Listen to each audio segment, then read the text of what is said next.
Alright guys, Mr. E here. Time to lock in. I am starving and the Adderall is wearing off, so I've got one attempt at making this video before I completely lose coherence forever. And I do need to make it because I want to get these thoughts out there.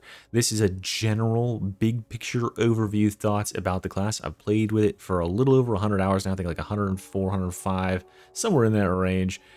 I have a lot of experience with it. As you can see on the screen here, I'm starting to get through all of the weapons and try out builds with all the weapons. So heavy sword is honestly not that bad. And I need to sort of compile my thoughts here about the class and where I stand on it as it currently is before I move on to more specific stuff, such as talking about the class's individual talents and the individual weapons on the class. And I'll be doing the tier list that you guys like for all that stuff. So if you want to catch that stuff and you haven't seen it before, subscribe, like the video, all that stuff so you see me in the algorithm later on. Now, one thing I'm not going to be addressing in this video, at least directly or really even obliquely outside of this, is I understand that there's some drama that I am not ready, nor do I know if I am going to engage in just yet. I'm gonna let that sort of be what it is and do my own thing. And you know what? If I get drawn to it unnecessarily, so be it. But for right now, I'm not ready to pull on the galoshes and go wading into the swamp. So let's just talk about Hive Scum, shall we? Let's start with a general thesis here, which is as follows. My feelings about the Hive Scum is that this class is adjacent to being very powerful. It needs a few changes in order to be able to compete in the way that it needs to in the current meta and state of the game, and that is on the offensive side of things. On the defensive side of things, I think it is in a much more critical state, and that is because this class is simply not accessible enough to the vast majority of players. Or not the vast majority, but a large swath of players, let's say. Because I think that many players can play the class, but I am concerned mainly with the number of players that simply cannot. This class has very little forgiveness for players that don't have a certain prerequisite of skills in order to be able to hang, and it is very over-reliant on dodging as its #1 mechanism for existing and competing in games. And if you can't do that, then you can't play Hive Scum, pretty much. And that sucks.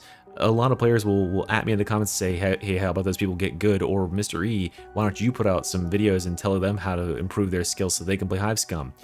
There's a very large number of players that are, first of all, either not interested or not going to see my videos, or just do not have the time and the energy or the mental space to invest in becoming good enough to play this game, and they are going to permanently be uprising / malice players, right? No shame in that, right? If that is the level at which you want to engage with Darktide, more power to you.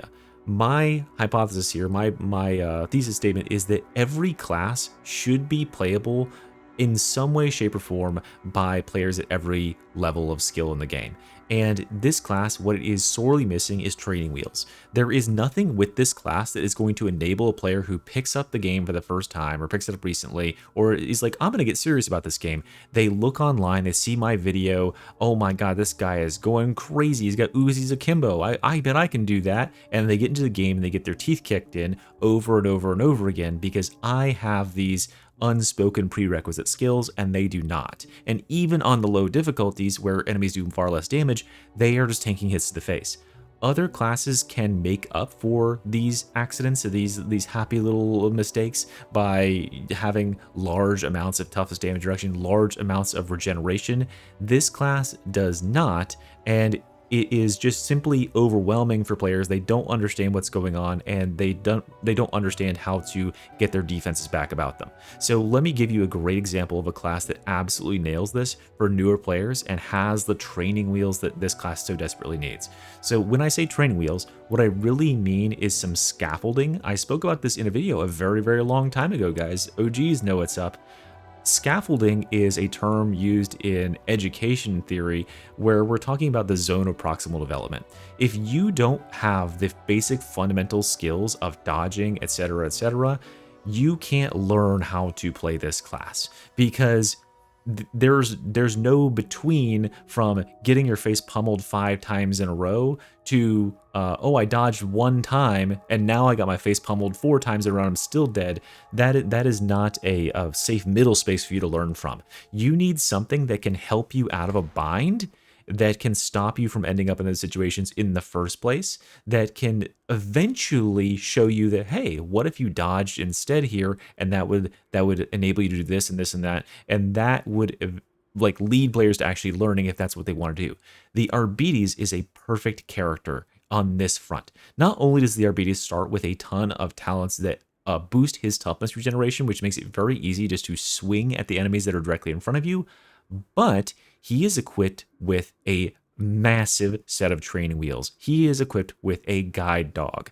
That dog is with you loyally until such time as you choose that, hey, you know what? My individual contributions to the team would far exceed anything this dog could do, and you can simply select Lone Wolf to send him home, and then you get a ton of benefits instead. Now that you don't need the dog to release you from trappers, or not trappers, he can't release you from trappers, but dogs and mutants and the grab of Chaos Spawn, right? Those sort of things are invaluable for newer players, especially because the Arbites as a character suffers with removing suffers with removing specials and high threat enemies at beyond medium range. So when those players are getting annihilated by a gunner and they just like put up their shield and block and walk towards him, the dog runs in and is like, I got you, fam. Once you've exceeded the use of the dog, you can just run in there and bludgeon him to death yourself. But here is where this class is really lacking, is when you start to get blown up on this class, especially if you get overwhelmed in melee and get hit several times in melee, your toughness gets broken, and then you enter into a cycle that you cannot recover from, because there is almost no passive recovery in this tree.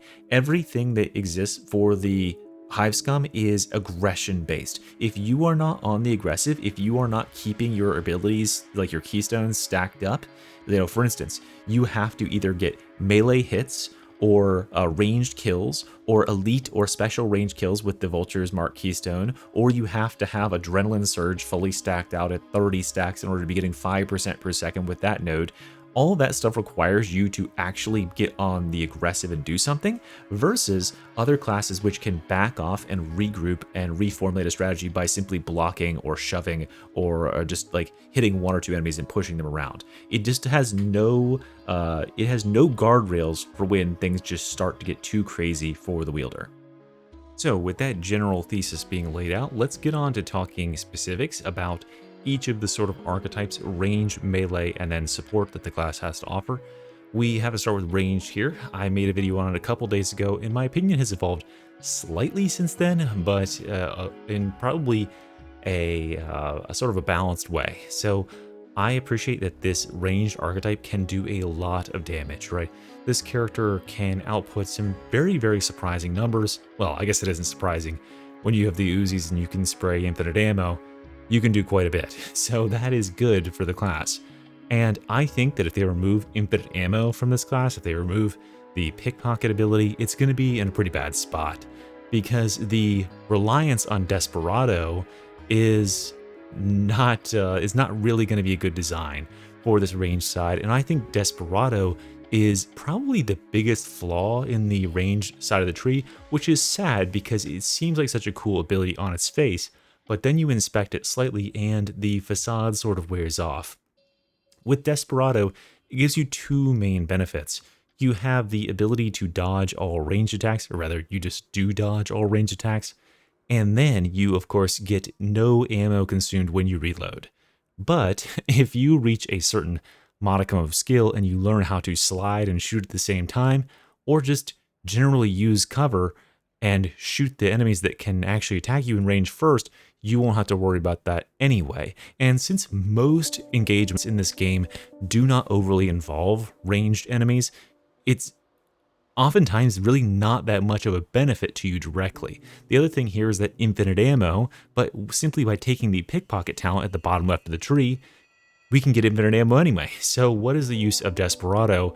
As I found out by making a build yesterday, really nothing currently, because you can just use stim supply, give yourself a nice juicy stim, and then get all the effects of Desperado by slip sliding everywhere and shooting and getting free reloads with pickpocket. So yeah, Desperado's in a state where I just don't think it serves any purpose unless you are just going to wander out in the middle of all the gunners in the world and stand there. A lot of times it is just more complicated than it's worth because it's hard to tell when it's going to disengage, and then when it does, you're left in a vulnerable state. I would much rather just stick without it and rely on my own normal skills and expect that I would have a very consistent behavior than have the part of the time where I'm playing by one set of rules and I can just freely let everything attack me, and then suddenly I'm now infinitely vulnerable to all these range attackers. So that's just my thoughts on it. Now, how would I change this ability?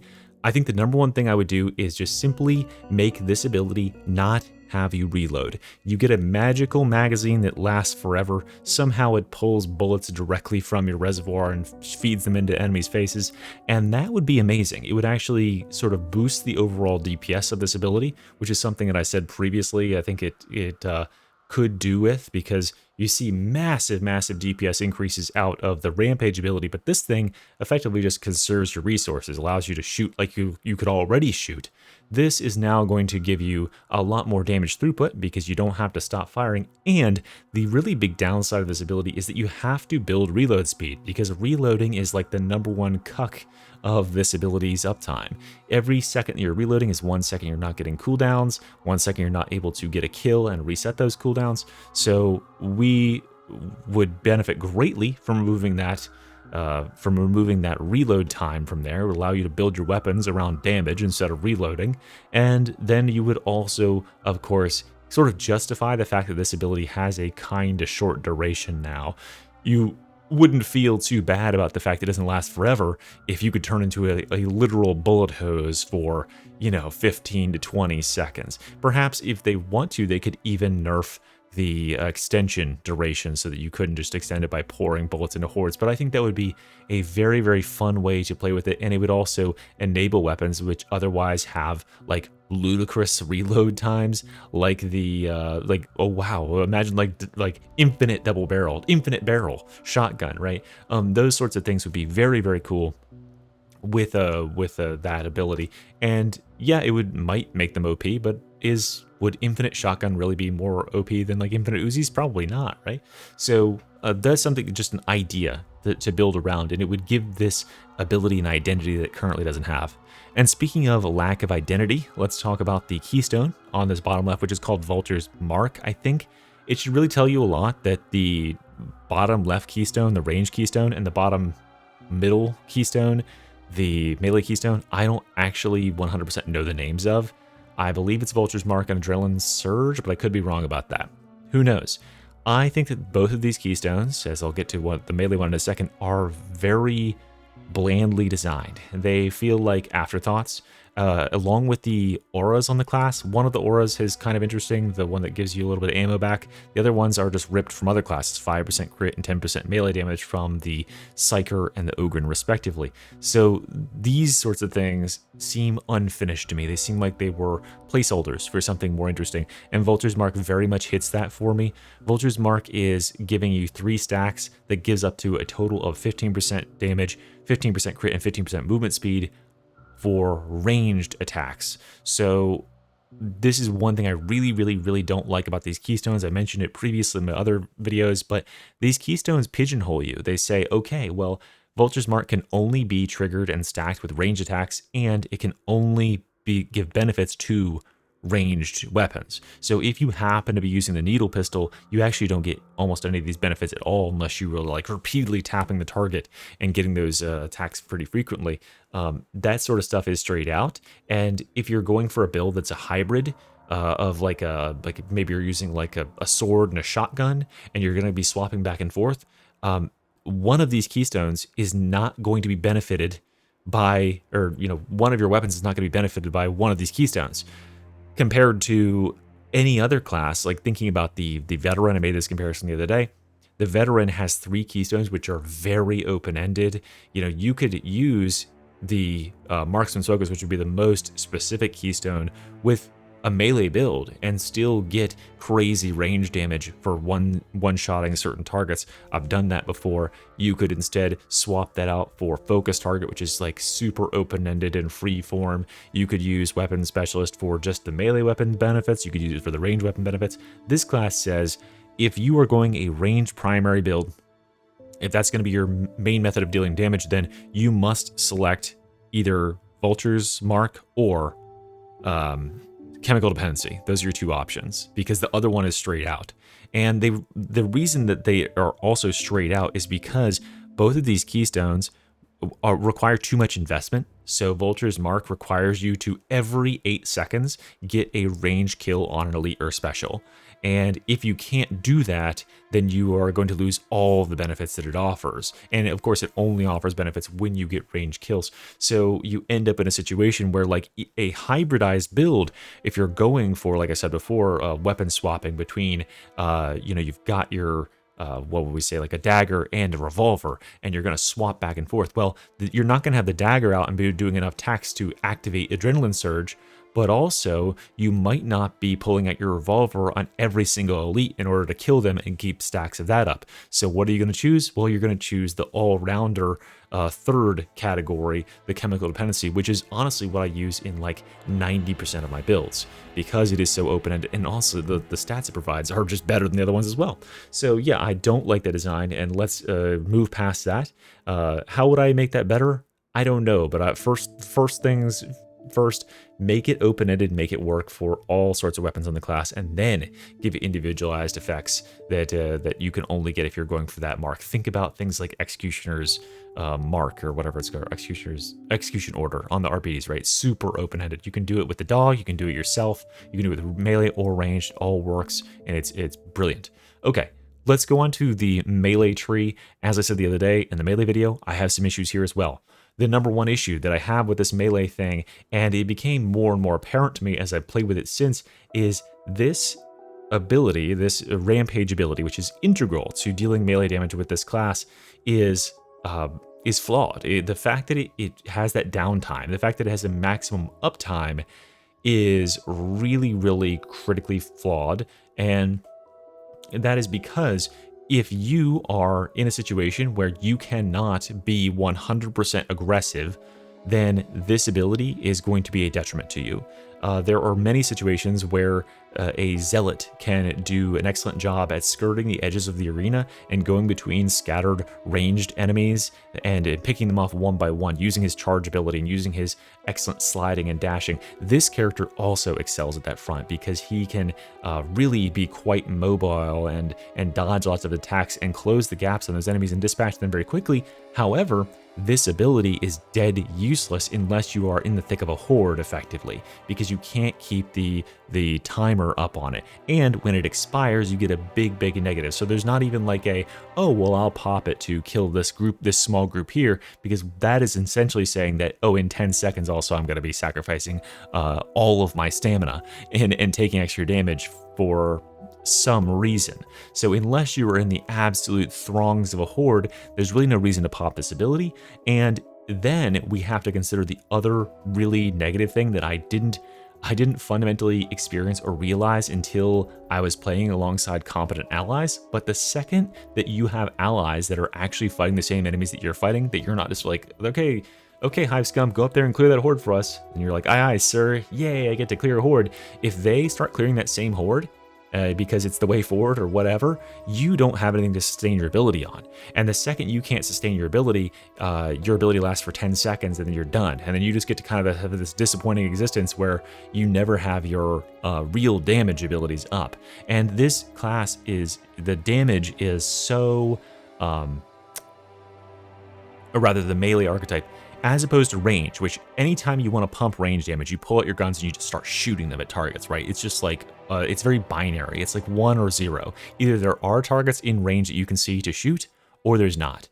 For the melee Hive Scum, it is like this ramping scale. So when you go into a combat, you first start by stacking up your ability, which has a duration of 10 seconds for you to get the maximum power out of it, and you have to be sustaining it that whole time in order to get that. Meanwhile, you also have the Keystone Adrenaline Surge, which needs to stack to 30 stacks before it activates. So it takes you a little while to get into the flow state where you can actually chop stuff. And of course, you've got like to prep with your stim or whatever at the same time. So you've got all these different sort of buffs that are waiting to come online for you. You have to be in combat for a little while to get them going. And even when you are, you don't really have that feeling of like excessive power.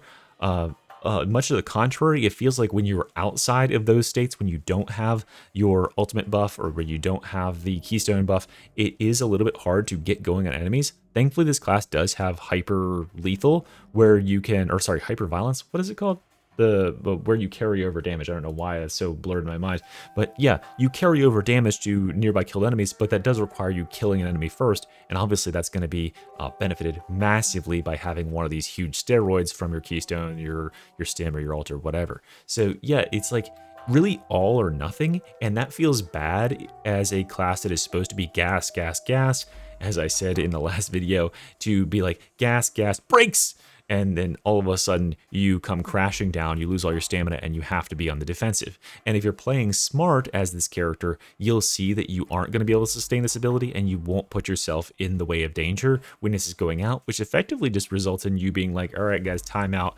I gotta sit here and drink my apple juice and eat my goldfish crackers while I wait for my abilities to come back online. Meanwhile, the fucking psychers out there just absolutely tearing up the place, and everybody else is having fun and fighting at their full capabilities all the time. Their abilities only give them upsides. Our abilities, if we ever have to retreat or disengage from a situation, can offer us significant downsides. And this is something that really doesn't mesh very well with melee playstyles and melee archetypes in this game, because melee is very much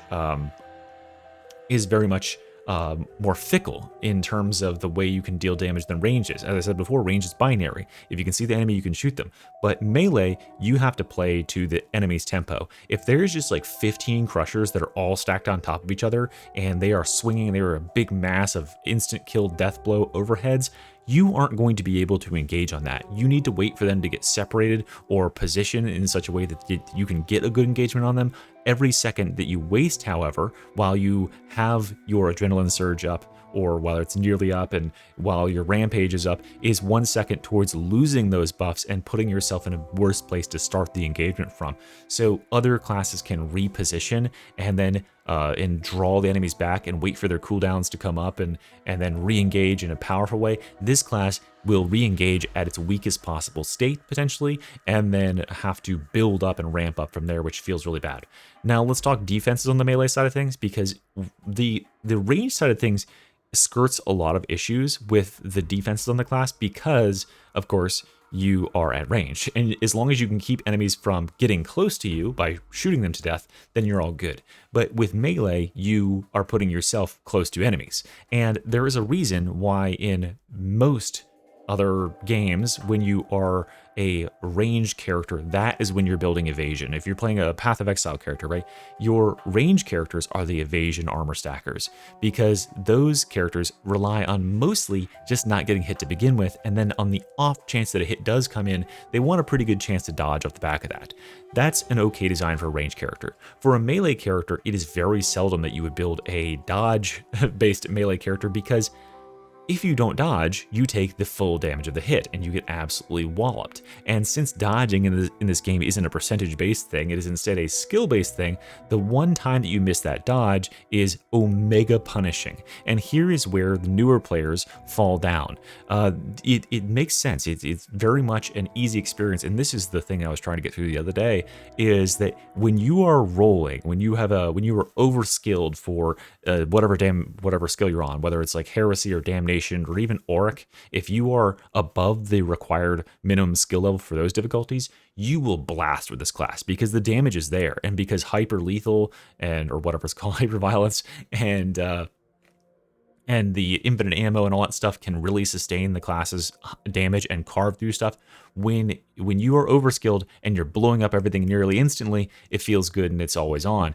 But the second that you get put on the back foot because enemies overwhelm you or rout your position or just break your toughness in some way, shape, or form, you are in a really, really bad situation. And it takes another level of skill to realize that this class only has offensive ways to regenerate its toughness, as I said previously. So if your toughness gets broken by a side swipe from a mauler, the newer player will panic at this point. They will realize they've taken damage, they will disengage, and then they will probably be blocking. But this class benefits 0% and in fact is disadvantaged by this, because if they get put into the panic state and they back off, they're going to lose their cooldowns. They're then going to have Rampage End. They're then going to have their stacks of Adrenaline Surge run out. So they're going to effectively put themselves in an even worse spot by going on the defensive, which is the natural instinct for players. And it is also just part of melee combat. Sometimes you take damage and you have to block and get the fuck back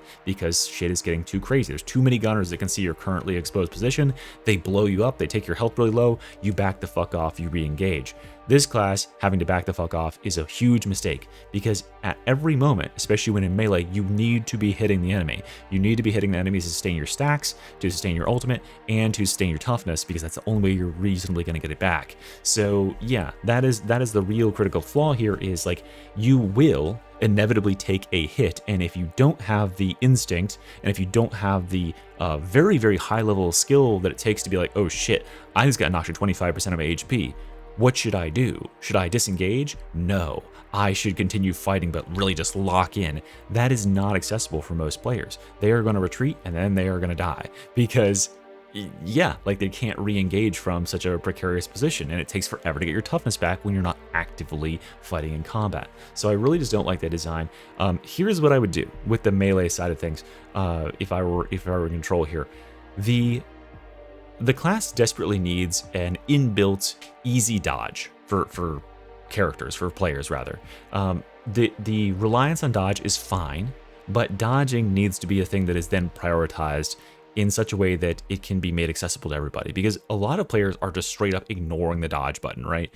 There's tons of players out there, you know, I even play with some that just, I watch them and they do not dodge. They take every hit on the chin, and that doesn't work for this class, but they should still be allowed to play the class, right? They should still be able to play the class at the difficulties they want to play at, rather than just getting beat down over and over. So give this class a inbuilt dodge on a cooldown that they can choose to either use, or they can take that talent point out and put it somewhere else. So like if a melee hit would hit you, would damage you, instead you dodge it. Cooldown 5 seconds or something like that, right? And that would be a great defensive thing. It would be similar to True Grit, where relatively skilled RBDs will choose True Grit.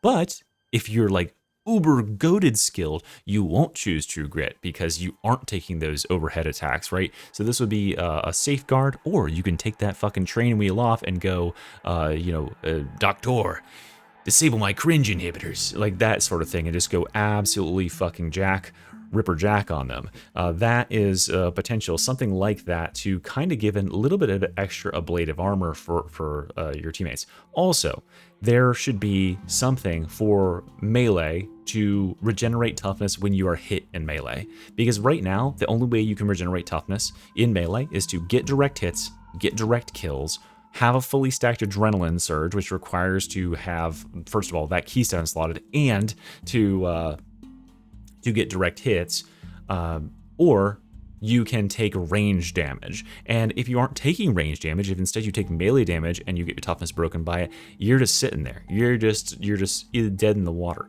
So yes, something to regenerate while in combat, or as you sort of distance yourself from combat. Because remember, the class is built around being this float like a butterfly, sting like a bee character who like kind of just is just outside the range of enemies. It would be great if there was a way to recuperate some toughness and then re-engage with a frequency as you get away from enemies. If this character had the ability to regenerate coherency toughness regen during combat, that would actually affect a lot. That would actually be a massive, massive buff for this character. And it could, that could be something that they do in order to give this character a passive regen when they're fighting near their allies. So very cool. Very cool. At least my idea is very cool. Anyway, I think I've spoken enough about that. Adrenaline Surge is also super boring, by the way, to speak about the Adrenaline Surge for a second. Super boring, 10% attack speed and 25% strength is really all they can come up with for a keystone, I guess. And yeah, again, it feels like placeholder. It feels like there's something else there. All of the nodes, all of the specialist nodes or specializing nodes on this keystone are just like different ways to get that power. And then one of them makes it last longer, and then one of them gives you 5% toughness per second. That was really disappointing. As I said earlier, it was really disappointing when I looked over these keystones when I first got access to the class, and I was like, oh man, because I still remember the moment of looking at execution order on the RPDs for the first time, and I was like, holy shit, this is cool. It makes the dog do 2.5 times damage, and if he gets a kill, he's gonna like give me all these buffs, and I get cooldown reduction from this. Like, it's, I mean, first of all, that's a crazy powerful keystone, but also it has a cool design and it gives you ideas of how you want to build your class. This is like, well, if you're going to be attacking in melee, you should take the melee keystone. Thumbs up, bud.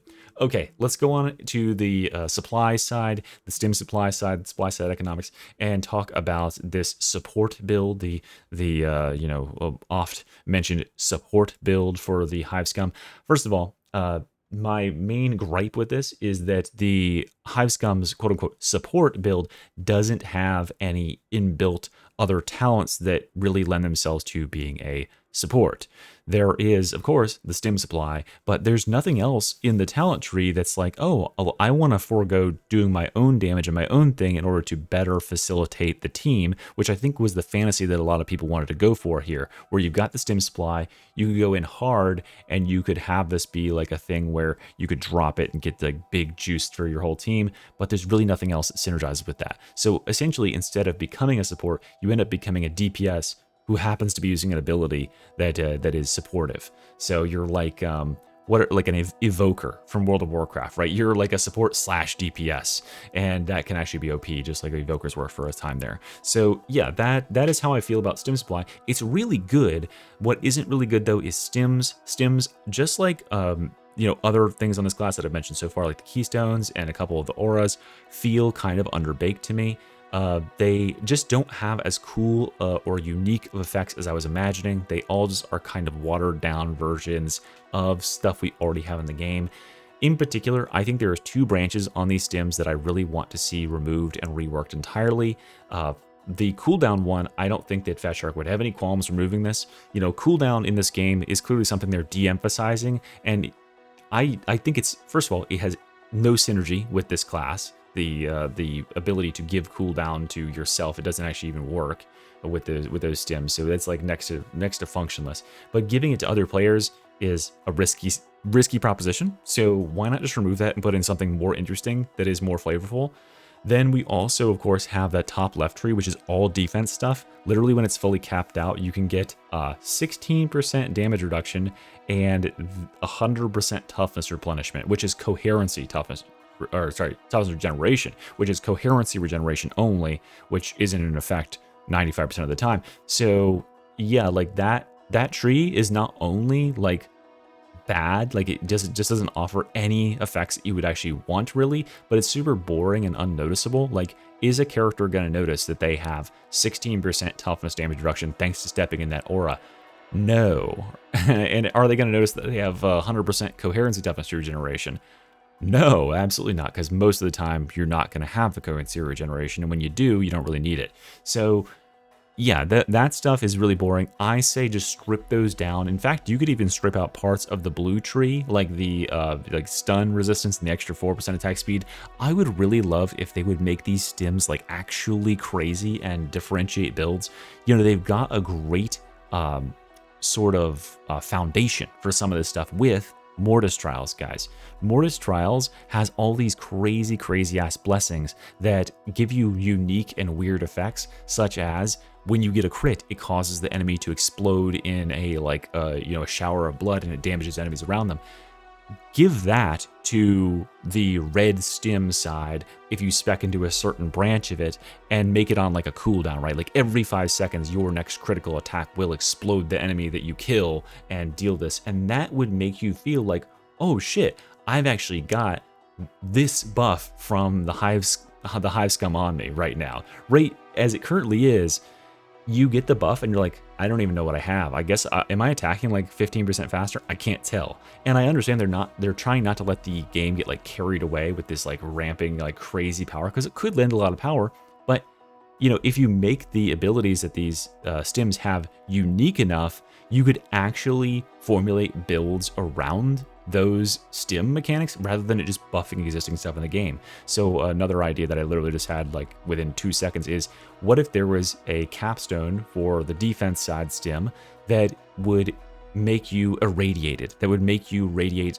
toxins? Like, this stim is actually like deleterious to your health. So yeah, when you step into it, like maybe it reduces your toughness regeneration, but you get this stank aura about you, and when you go near enemies, they get stacks of tox over time or something. And that could actually be like, all right guys, I've got the stinky stim, I'm gonna throw it on the supply pack, everybody runs through it and they run into the enemies, and now they're like irradiating everyone around them with stacks of that. You know, very, very cool, unique abilities. They've got a lot of stuff they could pull from, just starting with Mortis Trials. There's a million infinite ideas out there in the universe. And this is why, again, it makes me feel like this stim mechanic wasn't fully cooked, that we might be getting changes to it later, because it's not creative enough. If I were creative and I were behind it, I would want to go crazier with this. I just think that they haven't gotten a time to make it as crazy and as cool as they want it to be yet. Because, yeah, these are supposed to be cartel specials. These stims don't feel special, and they definitely don't feel cartel. They don't feel like they're like illicit. When you're getting 15% extra attack speed, you're like, I mean, this is like 1/3 of a regular blue stim. Whoop-de-doo. So anyway, that's about stims, and I talked about stim supply. The issues with stim supply, I can't talk too much on stim supply because I can't for the life of me tell whether or not it is intentionally part of the design, or like an oversight that it is pretty much dictated by the cooldown of your stim, because you're always taking that node. I can't tell if it's intentional or accidental that it doesn't interact with chemical dependency and give you stacks of chemical dependency, which would be like an obvious no-brainer thing for me there, that synergy there. So very weird ability. I do like it. I like that it adds an extra flair to the class. I like that it can share those stims. I just wish the stims were more interesting. And I think that's about all I have to say for the stim side. I think that honestly is like the most powerful way to play the class right now, is buffing everybody and then just using guns and just shooting everything. But that's just my thoughts on it. So, okay, in overview here, guys, this class is in a very difficult spot because it has so many unique mechanics, right? The ability to just shoot and shoot and shoot, the ability to effectively, if you are sufficiently skilled, dodge every form of damage, the carryover of damage between enemies that are killed in melee, the ability to buff everybody else on the team with a myriad of different buffs and really scale their power and your own power as well. All that stuff together, it could very quickly get carried away and go into an overboard situation. However, I think that given the state of the game currently, where we have so many other powerful characters, I'm not really as worried about that. And also, like, I would be fine if they sustain the class's offenses where it's at, minus, like, you know, just removing the nerf part on Rampage and just making Desperado actually have a purpose. With those two changes, I would be comfortable just having the class's offensive capabilities be what they may, and maybe a couple tweaks over time. But really, the thing I want to harp on here, the thing I want to bring it all back to, is the class needs some more training wheels. The class needs some more accessibility for players, because it is just too brutal. It is just far too brutal and too punishing. The game is in a state where, as you ascend through the ranks of difficulty, it really becomes a lot for players to manage, and that's why it's important, especially for melee characters, to have like an inbuilt oopsie, I fucky wuckied and I need to get some toughness back button.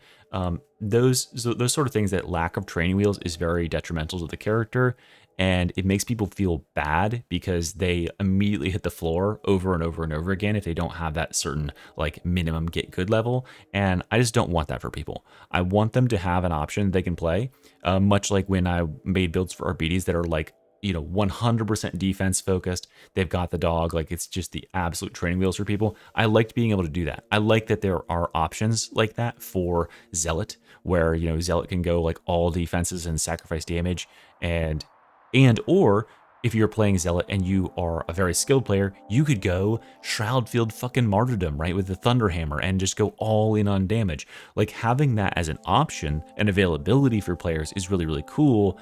but it isn't cool to force players into that archetype because a lot of players just can't. They just can't. And as I said at the beginning, we cannot be designing this game like it's League of Legends and saying, oh, well, there's just some characters you can't play, especially when we're charging people $11.99 to play them. Everybody should be able to play every character at every difficulty with a certain build, right? There should just be like builds and options for accessibility all the way down the line so that people can participate and experience the character that they want to experience, right? It could be down to the weapon they use or the looks, right? They have no right to make the character look as cool as it does and appeal to so many players and be like, oh, wow, like this character looks like it does such cool damage and like the Uzis and stuff. And then you get in game and it's just like, oh shit, I can't stay alive for more than like 3 seconds. And you just don't have the time or the patience to invest in overcoming that hurdle. So that's where I stand on that currently, guys. You know, the class can pump numbers, but not for everybody. And I want it to be for everybody. I guess I'm a man of the people here. Anyway, guys, let me know what you think down in the comments. Save your hate for someone else, I guess. Or put it down there. I don't care. I don't read this shit anyway. Thanks, guys. See you next time. And take care out there. Bye-bye.